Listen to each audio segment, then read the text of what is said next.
My guest today is Dr. Hossam Elsharkawi, IFRC's Regional Director for the Middle East and North Africa. Hossam, thank you for joining us. Hello, Sasha. Thank you. It's a pleasure to be speaking with you again on this Red Vest podcast. You were our guest when we first started.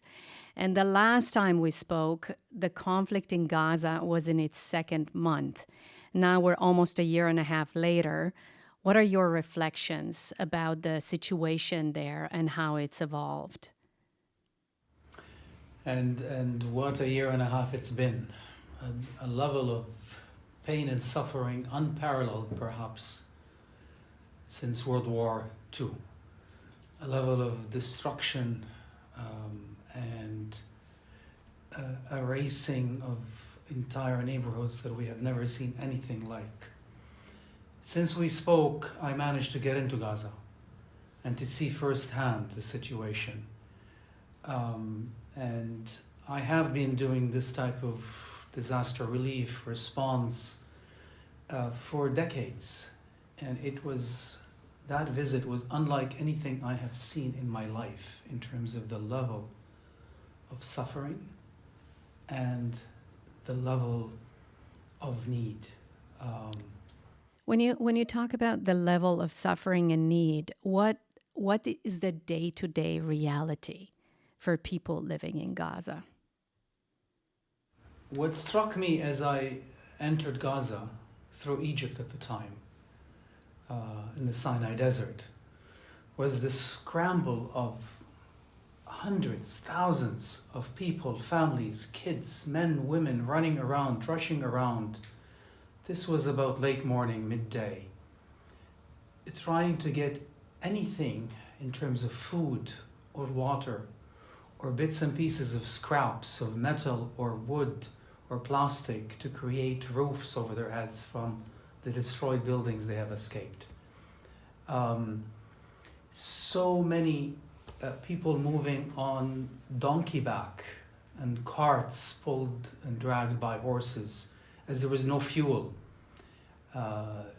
Cars had 95% stopped moving around. People had a glaze over their eyes. They weren't looking at anything. They're just people on a mission to just basically survive. And later I went into some of the tents that some had. And by the way, in that context that I saw, if you had a tent, that was considered a 5-star hotel. Most people had nothing. It was just scraps. Literally building whatever they can in terms of emerging slum cities in the middle of the streets, because the streets were flat. Those that were not bombed. So it was incredibly overwhelming to see that. And then some of the people I managed to see in their tents told horrific stories of what they have endured, moving from north to south to different locations just to escape the war and the bombing. One young lady I know from Palestine Red Crescent from years ago was in one of those tents with her entire family. And she said, Hossam, we feel like insects that could be crushed at any moment. Wow, that I can't imagine what that must feel like. In all this time, we've seen ceasefire come and go. During these ceasefires, we've seen some humanitarian assistance being delivered, but there's always been obstacles and challenges to that. What are we, as IFRC and our network of national societies, actually able to do, able to provide, and what do the people of Gaza have access to? What can they get? Of course, very little is still from those early days, and it has only gotten worse. There have been maybe, over the year and a half, 2 short-lived ceasefires, but even then, those ceasefires allowed for a trickle of aid. versus the demand or the needs required by the population. To put this in perspective, before October 7, 2023, Gaza was relying to survive the 2.2 million population on at least 500 trucks a day of food and medicine and other supplies coming in, mostly through Egypt and other crossing points. Today, after all of the destruction that we have observed, the estimated over 100,000 perhaps killed, maybe 50 or 60,000 confirmed, but many remain under the rubble because nobody can get in and actually get those people out from under the rubble. The orphans, the amputees, the severely injured. At best, the humanitarian community has been able to get, during the ceasefires, maybe 100, 200 trucks in a day, and very short-lived. So we're not seeing assistance to the level needed. In fact, I believe the focus on purely counting trucks and pallets on trucks has been a distraction from the need for a diplomatic solution, a long-lasting ceasefire that allows people to actually try and salvage what they have, and some level of reconstruction. We don't see that on the horizon at this stage yet. So while as humanitarians, as IFRC, and as our, of course, partner on the ground, the Palestinian Red Crescent, their ambulance services and their teams, and hundreds of other small local charities and UN agencies have tried to do their best, I would say humanitarian assistance failed in Gaza. Let's not mix words here and pretend that this was significant against the needs. But of course, we never give up. We keep going. We still keep going every day. We try and find solutions, but it's not on our hands. These are with governments and diplomats now. And recently, on a trip throughout many European capitals, that's exactly the message I've been passing to ministries and officials. This is not a humanitarian solution. We are a band-aid at this stage to minimize the suffering, but it's upon the world community to find those durable solutions. Can you be very specific? What is it that IFRC is calling on the international communities to do at this point? Number one, to protect the civilian population and the civilian infrastructure from being attacked, from being killed, to protect the medical teams and the Palestine Red Crescent teams and all medical missions from being attacked and killed. Therefore, what we call as a headline, the respect to international humanitarian law and the Geneva Conventions, which forbid the type of conduct, military conduct, we have seen in Gaza. Number two, we have been specifically saying that to do this, you need to find agreements on ceasefire or cessations of hostilities or whatever. People get caught up in the legalese, what we should call it. It doesn't matter. The bombings and the war should stop. Number three, to quickly launch a process that allows some hope for the future, a process that is a diplomatic process that can find a durable and long-lasting solution where Israelis and Palestinians can coexist and live side by side. I know it seems so impossible and far-fetched in the current context, but you've got to start somewhere. And if that somewhere is horrible and horrific as it is now, then that's where we start. Number three, the people of Gaza have to be given access to humanitarian assistance that matches their needs of food, water, medicine, and more. One of the biggest hindrances we've had in Gaza, even when some of those aid trucks and pallets arrived in Gaza, there was no fuel in Gaza for the trucks that are inside Gaza to move it around and distribute it. And fuel remains impossible to get, or a severe shortage. And of course, only in the last 2 weeks, all aid has been cut to Gaza. Electricity has been cut to Gaza. And now there are threats to cut the water to Gaza. Of course, we have also called that for the release of hostages, Israeli hostages, all of them, unconditional as well. Nobody should be held hostage at this day and age. Also, a respect for IHL. So, Sasha, it's a mess, and the humanitarians are left cleaning up with very limited resources and an extremely insecure environment. Well, I hope that the international community at some point very soon hears that appeal from IFRC and many other organizations, to be honest. Not far away from Gaza, the situation in Syria has also been incredibly difficult. Many people have returned home to Syria only to find their homes, towns, and the basic public infrastructure destroyed, or in very bad shape, of course. There have been episodes of violence. What was the situation in the country? I understand you visited last month in February when you were there. Who did you meet, and what did those people tell you?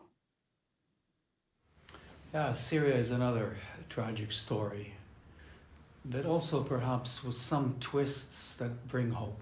I've gone into Syria twice now this year, in January and February. And Syria is a place I've gone into 10, 20 times over the past few years as well. We have extensive programming in Syria. We never left because of the war that started, the civil war that started in 2011 or so. Syria has been devastated by that civil war. And as would happen on December 8th of 2024, the rebel forces would defeat the sitting government and president, and the world has seen what that has brought about. The level of suffering and need remains very high because Syria is also dependent on international humanitarian assistance, but that has been limited because of also the level of sanctions that have been imposed against the country that limit the arrival of food, medicines, fuel as well for the population.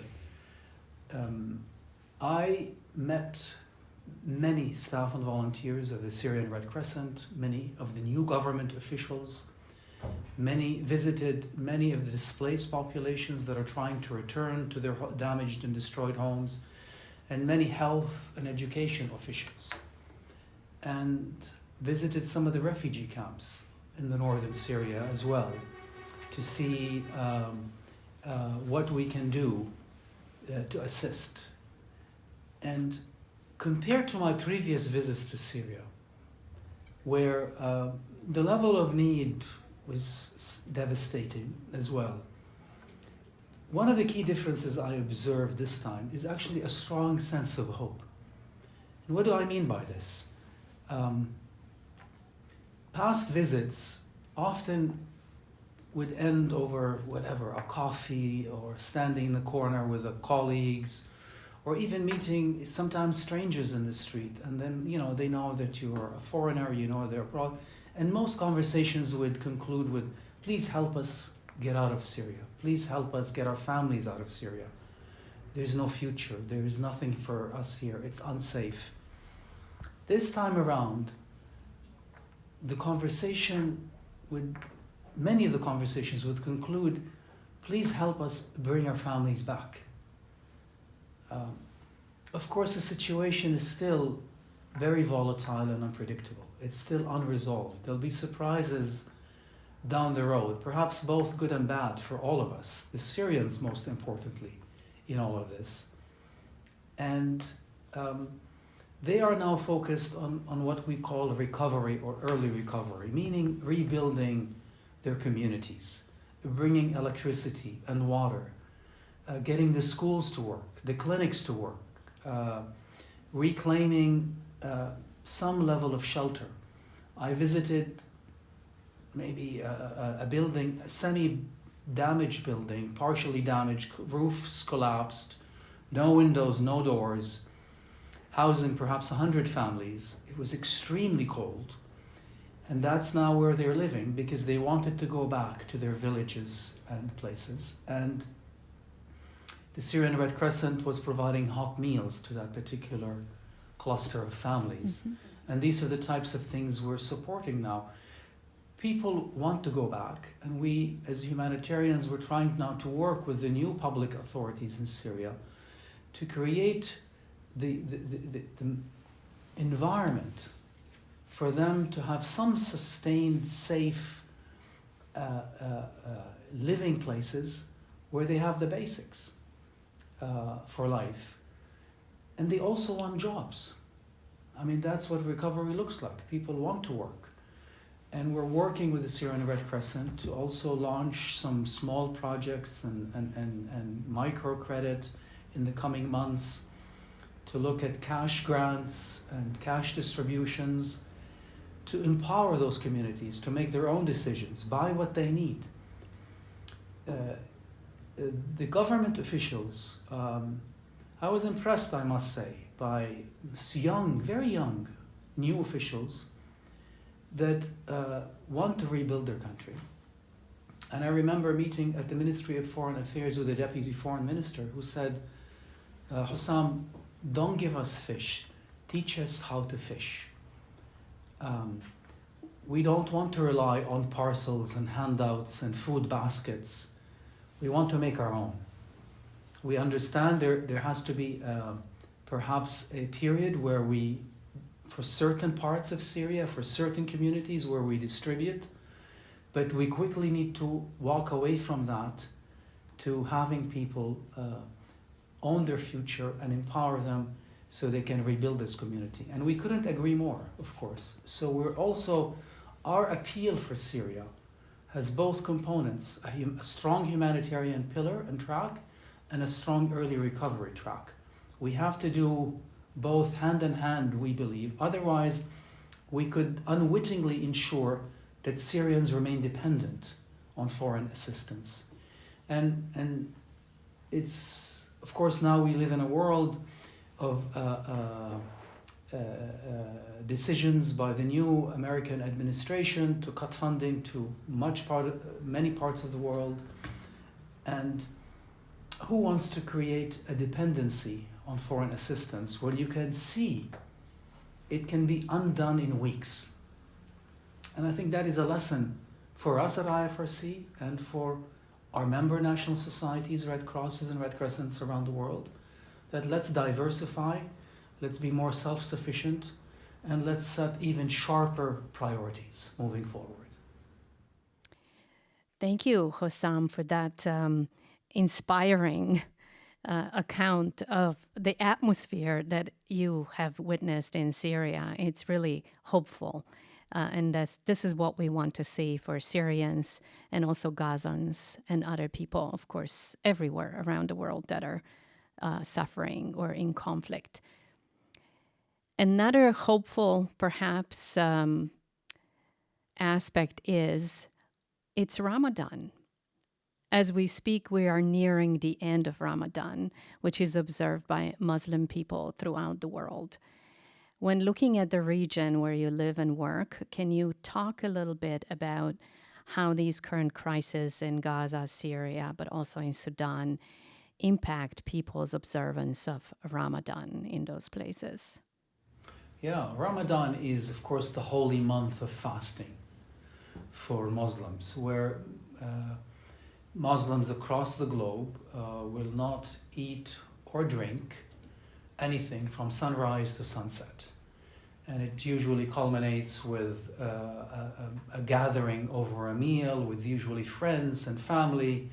And it's a way it encourages people to gather and create social, closer and more tight-knit social networks than perhaps even outside of the month of Ramadan. It is also a month of giving, where people do donate and contribute and share their food and share their meals with sometimes absolute strangers, many times absolute strangers. And there is a beauty of Ramadan, is where through that exercise of fasting, you actually feel also what's it like to be hungry, what's it like to be thirsty. So you feel with others who have nothing, perhaps. It still instills that type of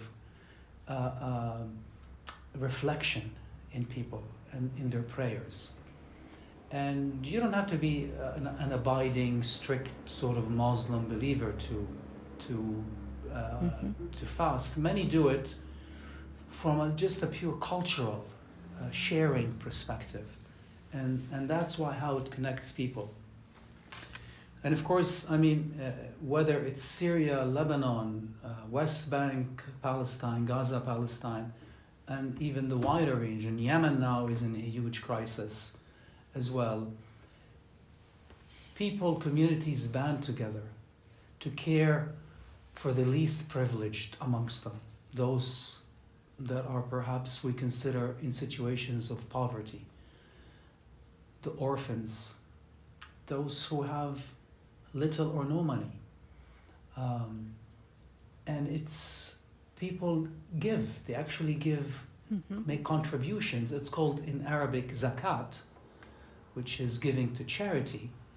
And Muslims are required to give zakat. It doesn't have to be in Ramadan only, but it's usually amplified or much more giving during the month of Ramadan. Zakat is one of what we say the 5 pillars of Islam, which include fasting, which include the daily prayers and others. And in that, IFRC is seeking also to collect zakat from Muslims who would contribute to our humanitarian programming across not just MENA region, because the largest, in fact, Muslim population in the world is in a country in Indonesia, and not in the Middle East or North Africa. And those zakat contributions and charitable donations would go then to provide humanitarian programming across the region, across the world, for those in need, in poverty, and others. This year our campaign is focused on Syria and the situation in Syria because it is so desperate. But our campaign runs through this digital platform 24/7, year-long, all the time. And this is also part of our vision to diversify our income for humanitarian work across the world and to expand it. And the beauty of this, it allows a single individual or family anywhere in the world through our web portal and our app to donate directly to these programs. And this is the second year we run it. We had only started this last year, and we're hoping and we're very optimistic, and we encourage people to contribute to this, because this is one of the best ways to reach people very, very quickly through our large humanitarian network across the world. Is this something non-Muslims could also donate to? Absolutely. Absolutely. There is no restrictions on who can donate to this. All people of all walks of life and religions are most welcome to contribute to this. The uniqueness of why we call it an Islamic zakat charitable platform stems from the fact that there are a number of criteria that have to be met for a Muslim to consider that their contribution counts towards their what's called zakat. Roughly, many Muslim scholars, some disagree, some agree, but generally, across the globe, Muslim scholars say that 2.5% of people's savings, Muslim savings, a family, an individual, should be given towards zakat every year. Mm-hmm. And to have that count, we need to get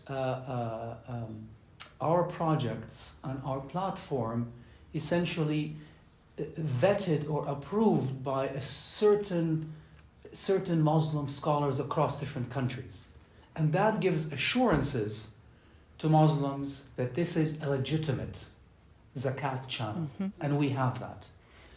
But that doesn't stop others from contributing at all to this. They are absolutely most welcome to do so. Thank you, Hossam, and we'll make sure that we include the link to the platform on our podcast notes. On a personal note, what does zakat or Islamic giving mean to you? I think for me, it is a giving that is about action and delivering. It's less talk, it's more doing. Mm-hmm. Zakat quickly goes to the people in need. It's quickly, probably one of the quickest of any program in the humanitarian or even the development world that we have or we see. And we need to do more of that. I think our general public across the globe increasingly demands from us humanitarians to be as targeted as possible and as quick as possible.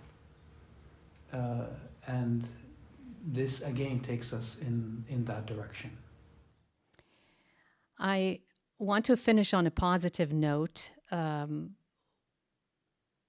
and ask you, is there, despite of everything, is there someone or something that inspires you, that helps you keep going? You said at the beginning, we just have to keep going. You can't just give up and say it's all bad.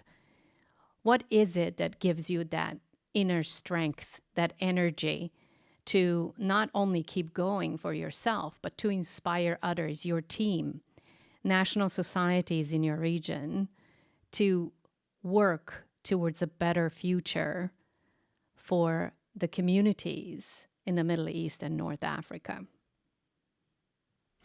From where I sit, Sasha, and where our teams sit throughout the Middle East and North Africa region, but also our wider teams across the world, we see every day how we make a difference in people's lives. And I think this keeps us going, because this isn't, what we do is not a theoretical exercise. This is as real as it can get. And many times we succeed, sometimes we don't, and it's out of our hands because of challenges of politics or conflict or security or whatever. But we try again and again and again, as we have discussed on the Gaza story and the Syria story. So teams are incredibly committed. People don't choose humanitarian work because it's easy. It is in fact the path less traveled, I would say. These are tough things to commit to, but I find that these are also the most gratifying things a human being can do.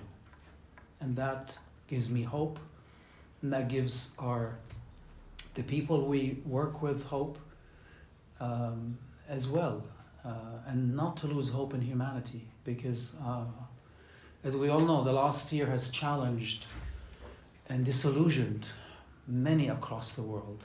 As how can we allow this to happen? Well, within that mess, there's still a glimmer of hope. There's still light, and there's still people doing the right thing. And you are one of them. And it's really our privilege to have you in IFRC, for us, the team, and for the people on the ground. Thank you, Hossam, for everything that you do every day and for sharing your thoughts with us today. Thank you. Thank you. Hopefully the next time we talk, it'll all be over. Inshallah. Inshallah. Take care, Sasha. Thank you, Hossam.